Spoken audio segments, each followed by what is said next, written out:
Nous allons voir ici ce qu'est exactement la fin des temps. Alors pour l'homme moderne, la fin des temps est synonyme de cataclysme, de destruction du monde, de comètes qui s'abattent sur la Terre, de tir mondial. On a en tête quelque chose d'extrêmement négatif, mais pour le croyant du 1er siècle, et même bien avant cela, eh bien il s'agissait de quelque chose de très positif. Ce qui se passe, c'est qu'on prête aux hommes du 1er siècle de l'ère chrétienne des intentions qu'ils n'avaient pas du tout, qui étaient, on pense qu'ils pensent comme nous. Mais en fin de compte, ils pensaient complètement différemment de nous. Mais avant de voir ce qu'est la fin des temps, voyons déjà ce qu'elle n'est pas. Et je vous invite à lire le passage suivant. Comme Jésus s'en allait, au sortir du temple, ses disciples s'approchèrent pour lui en faire remarquer les constructions. Mais il leur répondit, « Voyez-vous tout cela ? En vérité, je vous le dis, il ne restera pas ici pierre sur pierre qui ne soit renversée. » Il s'assit sur la montagne des Oliviers et les disciples vinrent en particulier lui faire cette question. « Dis-nous quand cela arrivera-t-il et quel sera le signe de ton avènement et de la fin du monde ?» Alors déjà, une chose intéressante, c'est que les disciples font remarquer la belle construction du temple à Jésus et Jésus leur dit, eh bien vous voyez, ce temple, il n'en restera pas pierre sur pierre. Il leur prophétise sa destruction. Ce à quoi les disciples enchérissent, Seigneur, dis-nous quel sera le signe de ton avènement et de la fin des temps. Ils savaient qu'il y avait une relation directe entre la destruction du temple de Jérusalem et la fin du monde. On ne peut pas parler de fin du monde sans parler de destruction du temple et vice-versa. Mais ce n'est pas ce qui m'intéresse ici. Ce qui m'intéresse, c'est l'expression « la fin du monde ». Alors, il faut savoir que le mot grec utilisé dans la Bible pour désigner le monde physique, c'est « cosmos ». Comme dans ce passage, « Vous êtes la lumière du monde ». Une ville située sur une montagne ne peut être cachée. Et le mot utilisé par Jésus ici pour désigner le monde physique, c'est le mot « cosmos ». Or, lorsque Jésus parle à ses disciples de la fin du monde, ce n'est pas le cosmos qui est utilisé, c'est le mot éon. Donc il s'agit d'une erreur d'interprétation commise par beaucoup de traducteurs. Jésus ne parle pas de la fin du monde physique, mais de la fin de l'éon. Alors le mot grec c'est éon, aion ou aionos. Tout ça c'est le même mot, mais on va faire simple, on va dire que c'est éon. Donc il parle de la fin de l'éon. Et éon, eh bien ça peut se traduire par siècle ou âge.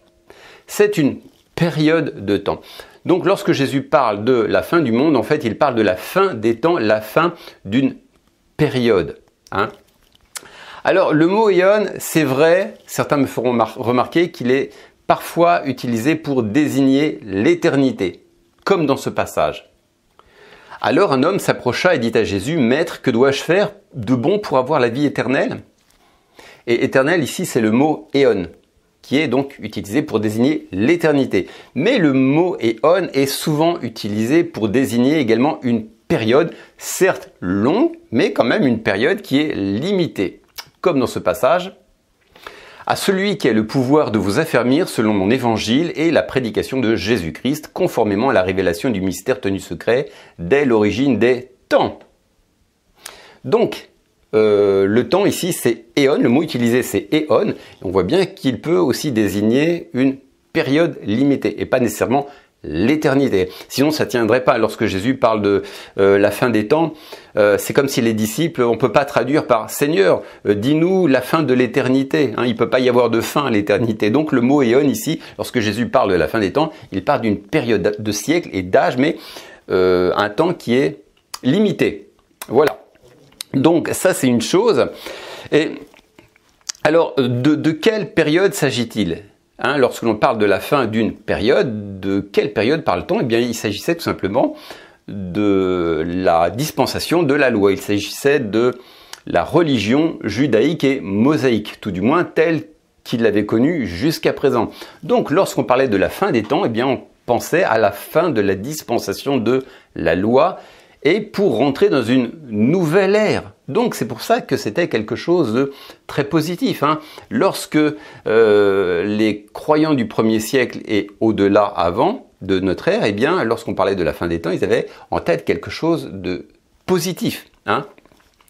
Vous voyez en quels termes on parle de la fin des temps ici. Ceux qui étaient réunis auprès de Jésus lui demandèrent alors, « Seigneur, est-ce en ce temps-ci que tu rétabliras le royaume d'Israël ?» Jésus leur répondit, « Il ne vous appartient pas de savoir quand viendront les temps et les moments, car le Père les a fixés de sa seule autorité. » Quand les croyants du début du siècle pensaient à la fin du monde, ils pensaient au rétablissement du royaume d'Israël. C'était un rétablissement.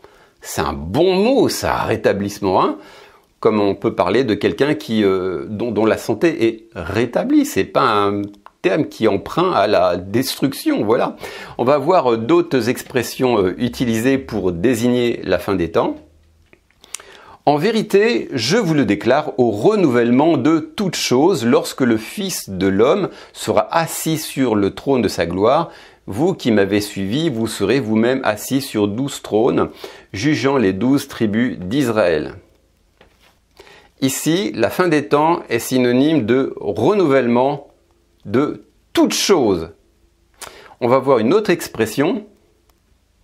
Repentez-vous donc et convertissez-vous pour que vos péchés soient effacés, afin que des temps de rafraîchissement viennent de la part du Seigneur et qu'il envoie celui qu'il vous a destiné, le Christ Jésus, que le ciel doit recevoir jusqu'au temps du rétablissement de toutes choses. On parle ici de temps de rafraîchissement, hein? Voilà. Donc tout ça, ce sont des expressions positives. Alors, à quoi les croyants de l'ancien temps pensaient lorsque l'on parlait de fin des temps? Eh bien, ils faisaient référence à la restauration de la royauté davidique, hein. Et ils pensaient notamment à un passage en particulier, pas que celui-ci, mais notamment celui-ci, alors qui est assez long, hein. Les gens de Jérusalem ont commis tant de mal que je me suis désintéressé de leur ville. Mais je m'occuperai d'elle comme on soigne un blessé. Je la guérirai et rendrai à ces maisons la santé. Et je ferai connaître à ses habitants la paix et la sécurité. Je rétablirai le peuple de Juda et le peuple d'Israël et je les rétablirai dans leur ancienne situation. Je les déclarerai purs de toutes les fautes qu'ils ont commises contre moi et je leur pardonnerai de s'être rebellés contre moi. Alors j'aurai du plaisir à prononcer le nom de Jérusalem. C'est elle qui me fera honneur et qui sera ma parure devant toutes les nations de la terre quand elles apprendront tout le bien que je vais lui faire. Elles trembleront de crainte et seront troublées devant tant de bonheur et de prospérité. Voici ce que déclare le Seigneur, vous, les gens de Juda, vous répétez que votre pays est dévasté et qu'on n'y trouve plus ni homme ni bête. C'est vrai, les villes de Juda et les rues de Jérusalem sont désertes aujourd'hui, sans âme qui vive, ni homme ni bête. Eh bien, dans ce pays-là, on entendra de nouveau des bruits de fête et des cris de joie, on entendra de nouveau les chansons de jeunes mariés, on entendra de nouveau les gens chanter ce cantique. Louez le Seigneur de l'univers car il est bon et son amour n'a pas de fin. On entendra de nouveau le chant de ceux qui apportent leur sacrifice au temple. En effet, je rétablirai ce pays, déclare le Seigneur. Voici ce que le Seigneur de l'univers déclare encore. Dans ce pays dévasté où l'on trouve ni homme ni bête, et dans toutes ces villes, il y aura de nouveau de la place pour les bergers qui surveillent leurs chèvres et leurs moutons pendant la nuit. Dans les villes du haut pays et dans celles du bas pays et celles du Néguev, dans le territoire de Benjamin, le district de Jérusalem et les villes de Juda, les chèvres et les moutons passeront de nouveau sous la main du berger qui les compte, déclare le Seigneur. Bientôt, déclare le Seigneur, je réaliserai les promesses que j'ai faites au peuple d'Israël et au peuple de Juda. Quand ce moment sera venu, je ferai naître un vrai descendant de David. Il agira dans le pays selon le droit et l'ordre que je veux.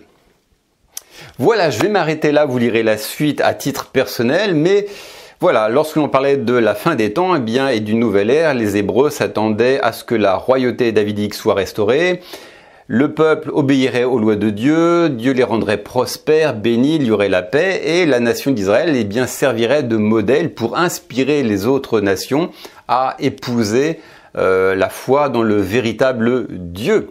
Alors, finalement, les choses ne se sont pas réalisées exactement comme ils l'attendaient, parce qu'ils s'attendaient à une royauté physique, alors qu'en définitive, il s'agissait d'une royauté spirituelle, et il ne s'agissait pas non plus d'un royaume sur terre, mais du royaume céleste. Mais toutes ces promesses, eh bien, se sont réalisées en Jésus-Christ. Lisez le passage suivant. Mais maintenant, Christ a obtenu un ministère d'autant supérieur qu'il est médiateur d'une alliance meilleure fondée sur de meilleures promesses. Si en effet la première alliance avait été irréprochable, il n'y aurait pas lieu d'en chercher une seconde.